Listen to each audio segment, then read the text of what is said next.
जय श्री गणेश। नमस्कार, मैं आचार्य संजय द्विवेदी।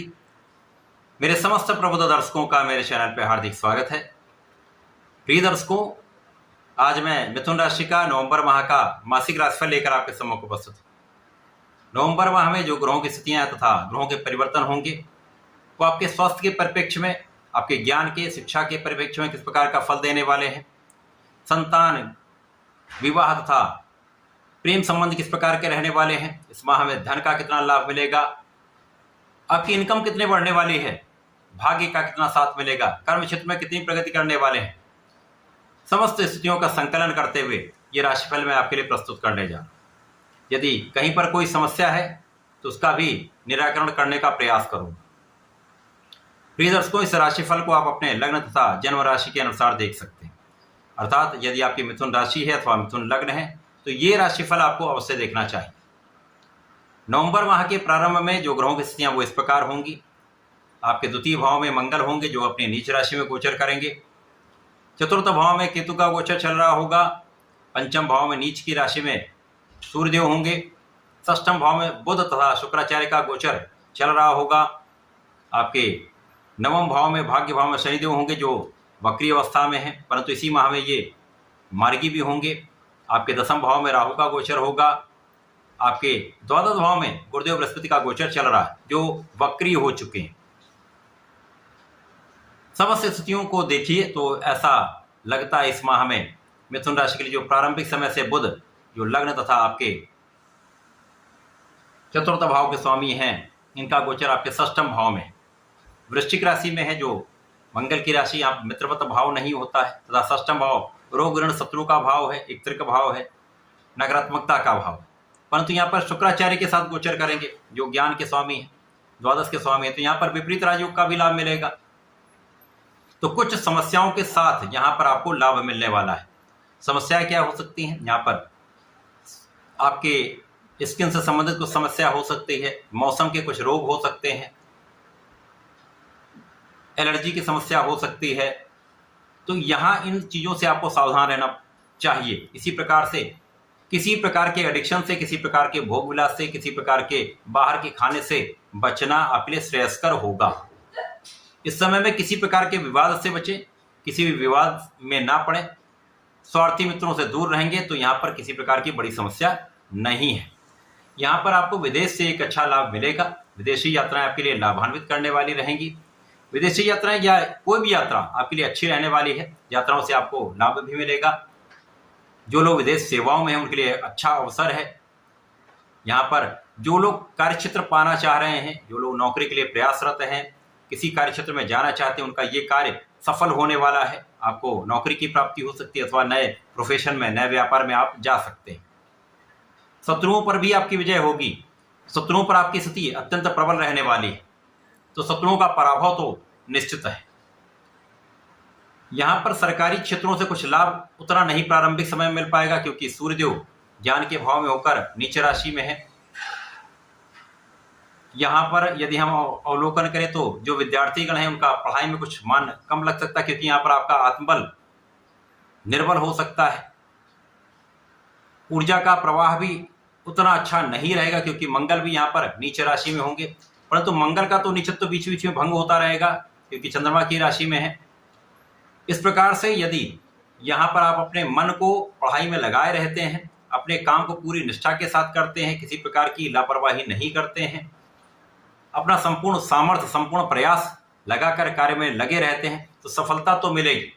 हो सकता है उतनी सफलता आपको प्राप्त ना हो, उतनी इनकम आपकी ना हो, लेकिन यहाँ पर कोई बड़ी कठिनाई भी नहीं है क्योंकि यहाँ पर निश्चित रूप से लग्न प्रबल रहेगी।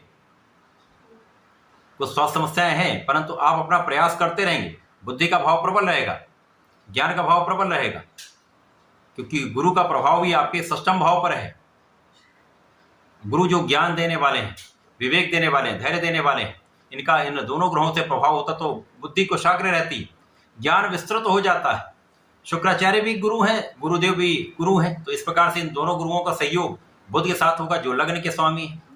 तो निश्चित रूप से इस समय में कहीं ना कहीं से आपके लिए धन की व्यवस्था होती रहेगी, धन आता रहेगा। यद्यपि उतना धन आप बचा नहीं पाएंगे परंतु धन की कमी भी नहीं होगी, आपके कार्य बनते चले जाएं। तथा शिक्षा के मार्ग में कुछ कठिनाइयों के बाद भी सफलता आपको प्राप्त होगी। संतान पक्ष भी बलवान है, सत्ता से आपको लाभ भी मिलेगा तथा इस समय में आपके सुख साधन बढ़ने वाले हैं। सुखों का आप लाभ लेने वाले, सुखों का उपभोग करने वाले, माता पिता के सुखों में वृद्धि होगी, माता पिता का आशीर्वाद प्राप्त होगा। इस माह में शुक्राचार्य जब राशि परिवर्तन करके आपके सप्तम भाव में जाएंगे तो निश्चित रूप से यहाँ पर अत्यंत प्रबल स्थिति होगी, क्योंकि गुरुदेव बृहस्पति की राशि में ये पहुंचेंगे। गुरुदेव बृहस्पति शुक्राचार्य की राशि में है तो यहाँ पर परिवर्तन राजयोग का लाभ आपको मिलेगा। अब शुक्राचार्य ज्ञान के स्वामी होकर सप्तम भाव में होंगे, विदेश भाव के स्वामी होकर, व्यय के भाव के स्वामी होकर आपके सप्तम भाव में होंगे। तो निश्चित रूप से जो कार्य क्षेत्र आपका विदेश से संबंधित है, या जो लोग जिनका प्रोफेशन विदेशों से संबंधित है, या अपने मातृ स्थान से दूर रहकर जो लोग संबंधित होकर कार्य कर रहे हैं, निश्चित रूप से प्रगति होगी। धन का विशेष लाभ मिलेगा, आपके लग्न को प्रबलता मिलेगी, आपका प्रभाव बढ़ेगा। ज्ञान के साथ धैर्य के साथ बुद्धि का बल, साथ ही साथ यहाँ पर आपका प्रभाव, व्यक्तित्व आपका अत्यंत आकर्षक होने वाला है। व्यक्तित्व में विशालता आने वाली, प्रभाव आपका बढ़ने वाला है, क्षमता में वृद्धि होने वाली, बुद्धि के प्रभाव से, ज्ञान के सामर्थ्य से आप सर्वश्रेष्ठ लाभ लेने जा रहे हैं। राहु भी यहां पर शनिवत है, शनि के अनुसार ही फल की प्राप्ति करा रहे हैं। तो कार्यक्षेत्र में जो निर्बलता चल रही थी वो दूर होगी। साथ ही साथ जब शनिदेव यहां से मार्गी हो जाएंगे तो इस भाव को प्रबलता देंगे, दसम भाव को प्रबल करेंगे, क्योंकि इनका गोचर भी अगले भाव की ओर हो जाएगा। तो अब यहाँ पर भाग्य भी विशेष रूप से आपको सहयोग देगा, धर्म का मार्ग भी प्रशस्त होगा, आप धर्माचरण भी करेंगे तथा इस समय में आपके कार्य क्षेत्र में बड़ा परिवर्तन आएगा। आपके किए हुए कार्य, जो आपने पहले प्रयास किया हुआ है, जो आपने पहले परिश्रम किया हुआ है, जो आपने अपना संपूर्ण बल लगाया हुआ है, जो आपने संपूर्ण सामर्थ्य लगाया हुआ है, उस समस्त स्थितियों का लाभ आपको प्राप्त होने लगेगा। तो इस समय में आपके व्यापार में, आपके नौकरी में, आपके प्रोफेशन में विशेष लाभ भी आपको मिलेगा। सफलता के कई योग आपको प्राप्त होंगे। इस समय शत्रुओं का संपूर्ण पराभव हो जाएगा, क्योंकि शनिदेव मार्गी हो जाएंगे, विशेष रूप से बलवान स्थिति बनेगी, शत्रुओं पर संपूर्ण विजय आपकी होगी। ऋण से आप मुक्त हो जाएंगे, जो लोग व्यापारिक ऋण लेना चाहते हैं उनको ऋण प्राप्त होगा तथा इस समय में आप निश्चित रूप से स्वस्थ रहने वाले हैं।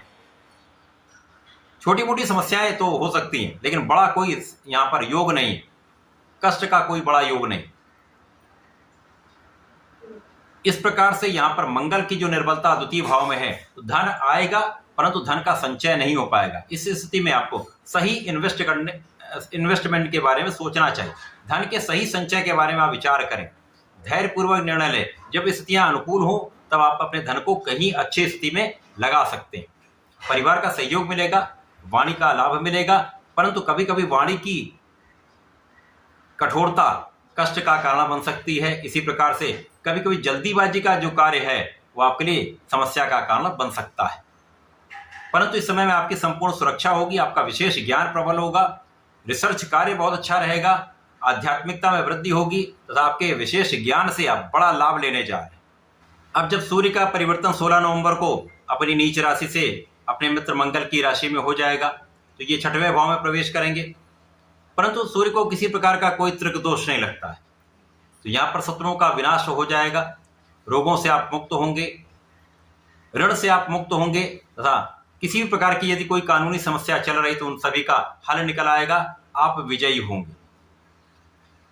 इस समय में यदि आप सरकारी नौकरी के प्रयास में हैं, नौकरी के लिए प्रयासरत हैं, नौकरी में जाना चाहते हैं, तो इस समय आपका प्रयास सफल होने वाला है, आपके कार्य क्षेत्र में आपको सफलता मिलेगी तथा यहाँ पर जब बुध वक्री हो जाएंगे तो यहाँ पर षष्ठम भाव में बुधादित्य योग बनेगा। यद्यपि ये बहुत बड़ा लाभ नहीं देने वाला है, परंतु इस समय आपकी संपूर्ण सुरक्षा होने वाली है, आपके लाभ में वृद्धि होगी, आपके सुखों में वृद्धि होगी। यहाँ पर संपूर्ण रूप से आपको सहयोग मिलने वाला है, शासन सत्ता का संपूर्ण सहयोग आपको मिलेगा, राजकीय सेवाओं से संपूर्ण लाभ आपको मिलेगा, शासन प्रशासन से संपूर्ण लाभ आप लेने जा रहे हैं। इस माह में गुरुदेव का प्रभाव षष्ठम भाव पर है, सूर्य का प्रभाव, बुध का प्रभाव यहाँ पर षष्ठम भाव पर रहने वाला है। अब षष्ठम भाव भी कार्यक्षेत्र का निर्धारण करता है, तो निश्चित रूप से इस समय में कुछ विशेष वृद्धि आपके कार्य क्षेत्र में होने वाली है, कुछ बड़ा परिवर्तन करने वाले हैं आप, जिसका विशेष लाभ आपको मिलने वाला है। जो लोग वाणिज्य से संबंधित कार्यों में हैं अथवा कला जगत के क्षेत्र में हैं तो विशेष अवसर प्राप्त हो सकते हैं। नए अवसरों की वृद्धि से बड़ा लाभ आप प्राप्त कर सकते हैं। तो ये माह आपके लिए विशेष रहने वाला है, जब ग्रहों की स्थितियां आपके लिए अनुकूल होकर आपको लाभ देने वाली हैं। प्रारंभिक समय में कुछ समस्या हो सकती है, परंतु जैसे जैसे माह ये आगे बढ़ेगा आपके लाभ की स्थिति अच्छी से और अच्छी होती जाएगी, उत्तरोत्तर वृद्धि होती जाएगी। उसका आप संपूर्ण लाभ इस माह में लेने जा रहे हैं। मिथुन राशि के जातकों को सदा ही भगवान गणपति की आराधना करनी चाहिए। ओम गंग गणपतये नमः का नित्य कम से कम एक माला का जप करना चाहिए। गणपति श्रोतम का यदि नित्य सुबह संध्या के समय पाठ कर लेते हैं तो सर्वश्रेष्ठ लाभ आपको प्राप्त होगा, संपूर्ण प्रगति आप कर पाएंगे। तो ऐसा करके इसका लाभ लें। धन्यवाद, नमस्कार।